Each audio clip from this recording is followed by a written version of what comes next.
Ya saya sih terima kasih aja orang ngarap saya bisa jadi gubernur lagi gitu ya. Tapi kan sekali lagi partai saya kan kursinya tidak cukup.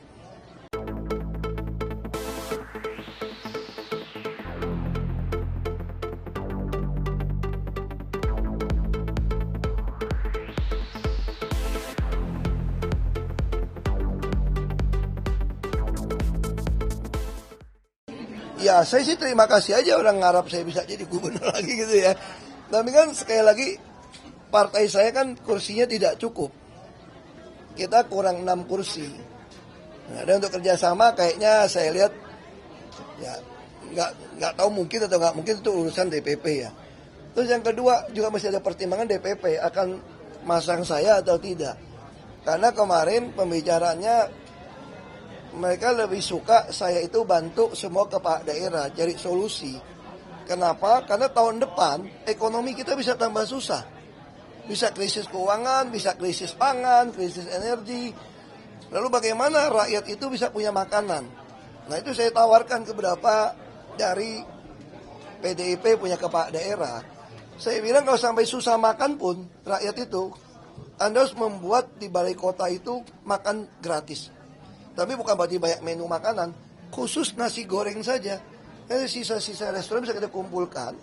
Kalau orang kaya terus ditulis di depan tempat makan gratis itu enggak? Khusus yang tidak punya makanan di rumah. Ya kira-kira kayak gitu. Sehingga orang itu tidak ada yang kelaparan. Dari siapa yang masak? Bisa gunakan anak-anak SMK. Anak SMK dilatih bisnis saya bilang.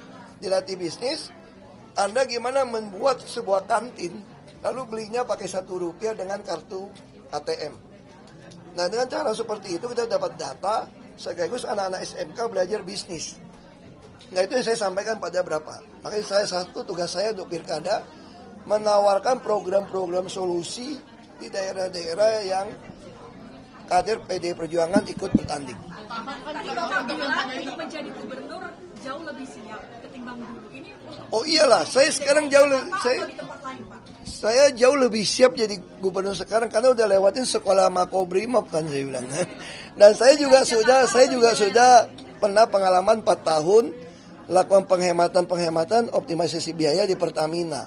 Saya selalu percaya pemerintah yang baik itu harus dijalankan seperti korporat yang memberikan banyak CSR, yang membagikan dividen yang baik kepada pemiliknya. Jadi artinya apa? Saya sekarang jauh lebih pengalaman. Ketika krisis ekonomi, krisis energi apapun, yang dilakukan itu apa? Optimalisasi biaya. Kalau penghematan saya sudah buktikan. Anda taruh saya dimanapun pasti penghematan. berarti Bapak sudah siap dong maju di daerah mana cuma Kawi atau mungkin Enggak, saya tidak gitu paham soal Sumatera Utara gitu ya. Saya kira itu cuma berpikir mau jadi gubernur. Sedangkan partai saya menugaskan saya untuk menjadi sebuah etalase model. Jadi kita membangun sebuah bisnis plan ini. Jadi kita membangun sebuah program supaya kepala daerah ikut. Bukan berarti saya mesti jadi gubernur di Sumut, di Bali, atau di NTT. Enggak. Jadi inti itu dengan pengalaman saya di korporat, pengalaman saya yang dulu di Jakarta, di Belitung. Jadi saya diharapkan saya bisa membagikan yang baik. Berarti kesiapannya untuk semua daerah ya Pak, bukan hanya Pilkada Jakarta gitu. Kesiapan membantu teman-teman mau maju. Karena saya punya program. Teman-teman mungkin termasuk Pak Anies, kan Pak Anies akan diusung. Saya kira kalau soal Pak Anies itu saya serahkan pada DPP ya. Nah, karena DPP udah punya kriteria siapa yang bisa dicalonkan. Anda nasionalis atau tidak? Anda pernah terlibat menyuarakan pemecah bangsa atau tidak? Saya kira itu ada filternya di PDIP. Nah, PDIP ada partai yang demokratis. Dia membuka, kan dia menyerap aspirasi dari masyarakat. Tentu di sana ada nama Pak Anies dong. Karena masyarakat Jakarta kan sebagian juga pengen Pak Anies kembali jadi gubernur. Nah tentu kader partai PDIP ya mengusulkan ini loh hasil dari aspirasi masyarakat. Diusulkan. Nah soal diputuskan oleh DPP punya kriteria. Kita ini partai ideologis. Kalau misalkan Pak Anies ini termasuk dari filter kriteria dari PDIP sendiri, Bapak siap menjadi tim suksesnya Pak Anies? Nah, prinsip kami di dalam partai itu Bung Karno udah gariskan. Makanya saya bilang kenapa secara konstitusi Bung Karno memberikan kekuasaan kepada partai politik untuk mengusung presiden. Karena bagi Bung Karno, partai politik ini yang membuka jalan untuk rakyat. Nah, kalau mau berorganisasi berpolitik, Anda harus disiplin berorganisasi. Anda harus disiplin. Apapun diputuskan partai, Anda harus taat. Tapi sebaliknya kita juga diajarin, kalau keputusan partai berbeda dengan ideologi partai, ya pasti semua orang akan meninggalkan partai yang seperti itu gitu loh. Nah, ini prinsip yang kita diajarkan. Pak, ini juga muncul duet Anies Ahok itu menurunkan elektabilitas dari Pak RK. Mungkin nggak sih untuk duet Ahok Anies itu terjadi? Pertama, saya katakan secara aturan KPU tidak bisa katanya gubernur jadi wakil segala macam. Nah, yang kedua, Anda mesti tanyanya ke DPP, bukan saya. Kan saya kan hanya petugas partai. Kalau seandainya Untuk menjalankan sesuai tujuan partai didirikan. Pak, tadi kan Bapak sempat menyebutkan kalau PDIP ini sulit nih untuk menyalonkan sendiri. Tapi untuk koalisi sebenarnya seperti apa sih Pak? Kita nggak mengenal istilah koalisi sebetulnya. Karena kita bukan parlementer kan. Kita bicara kerjasama. Nah, saya tidak tahu sejauh mana PD Perjuangan bisa kerjasama dengan partai lain mengusung calon gubernur Jakarta. Saya tidak tahu. Karena saya tidak pengurus DPP. Anda bisa tanyakan kepada DPP.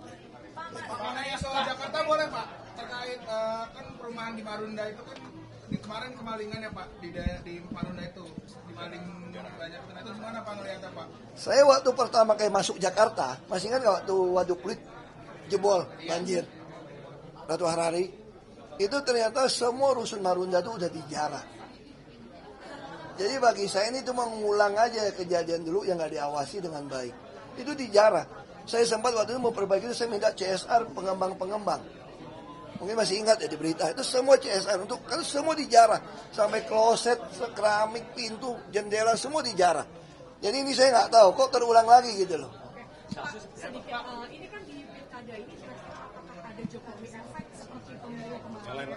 Oh tuh saya nggak tahu. Anda mesti tanya tukang survei. Pak, ini nama Kaisang juga diisukan maju di Pak, ini dari Bapak gimana tentang Jakarta layak atau tidak gitu Kaisang maju? Layak nggak layak, seperti kata itu tergantung pemilih. Bukan Bapak gimana Pak? Kalau saya nilai orang nggak etika saya menilai orang.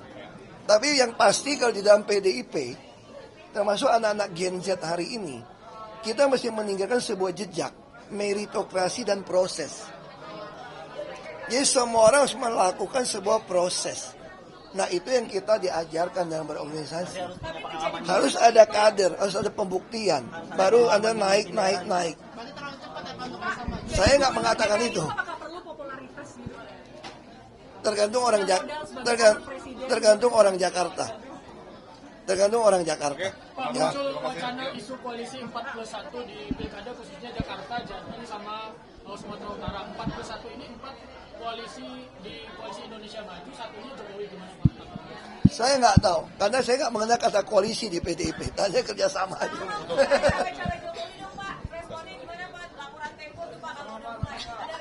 Anda tanya di bocor halus saja.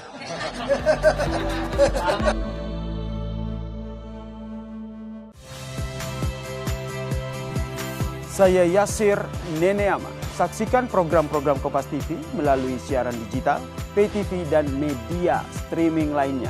Kompas TV, independen, terpercaya.